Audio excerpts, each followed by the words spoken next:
నుండి శివాత్మలో ఆపై పరాముక్త స్థితిలో దేవుని ఆజ్ఞను పాటించే తమరే పురుషోత్తములు.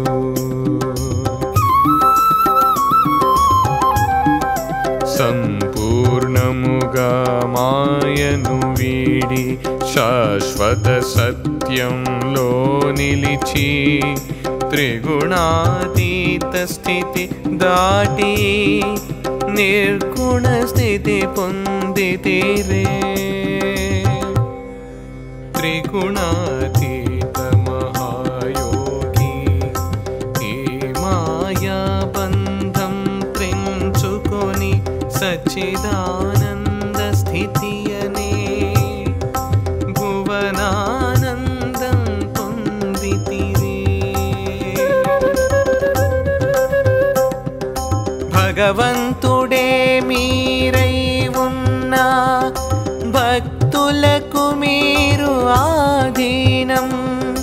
భక్తులు ఆర్తిగా ప్రార్థించగా కరుణించును మీ హృదయం.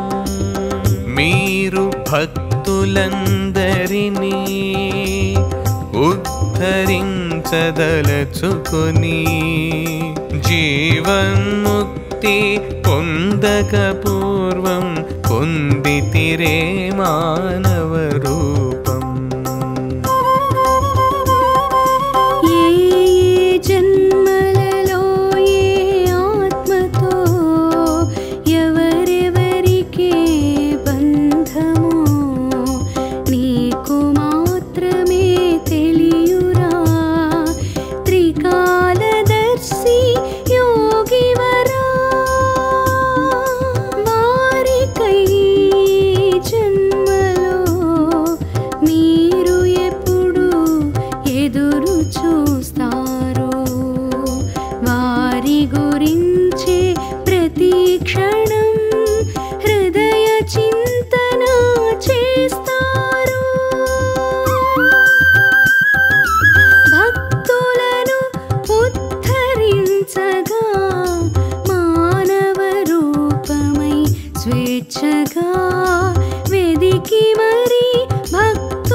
జన్మము గుర్తేరాక మీతో గత స్మృతులెంచరు.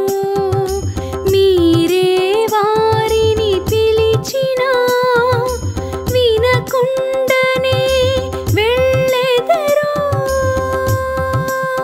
మీరు జీవాత్మస్థితి నుండి శివాత్మస్థితికి ఆపై పరాముక్త స్థితికి చేరుకున్నారు. దైవ నిర్దేశిత కర్మలను చేస్తూ పురుషోత్తముడిగా కీర్తింపబడ్డారు.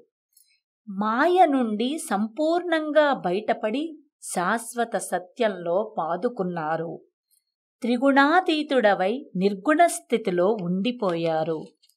ఓ త్రిగుణాతీత మహాయోగి, మీరు మాయా బంధనాలను తెంచుకుని సచ్చిదానంద స్థితిలో ఓలలాడుతూ పరమానందమయమైన భువనంలో ఉండిపోయారు. మీరు భగవంతుడైనప్పటికీ మీ భక్తుల ఆధీనంలోనే ఉన్నారు. భక్తులు ఆర్తితో చేసే ప్రార్థనలతో మీ హృదయం కరుణతో నిండిపోతోంది. మీరు జీవన్ముక్తులు కాకపూర్వం మీ భక్తులుగా ఉన్న వారందరినీ ఉద్ధరించడం కోసం మీరు మానవ రూపం ధరించారు. హే త్రికాలదర్శి యోగివర్య, గత జన్మల్లో మీతో ఎవరివరికి సంబంధం ఉండిందో మీకు తెలుసు. ఈ జన్మలో మీరు వారి కోసం అన్వేషిస్తారు. సదా వారి గురించి మీ హృదయం చింతిస్తూ ఉంటుంది.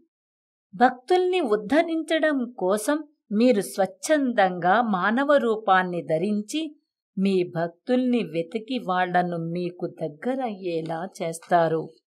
భక్తులు మాయాజాలంలో చిక్కి పాపపుణ్యాల జంజాటంలో ఇరుక్కొని ఉంటారు. సంపదల కోసం, పదవుల కోసం ప్రాకులాడుతూ అంధుల వలె కొట్టుమిట్టాడుతూ ఉంటారు. భక్తులు గత జన్మలు మరిచిపోతారు. వారికి మీతోటి గత స్మృతులు ఉండవు. మీరు నిరంతరం వారిని పిలుస్తూ ఉంటారు, కాని వారు చెవిటి వారిలా ఉంటారు. శ్రీచంద్రభాను సత్పతి గురుదేవ విరచిత శ్రీ గురు భాగవతం స్వరలయ వికసిత సుమదన శోభిత శ్రీ గురు చరణ సమర్పితం.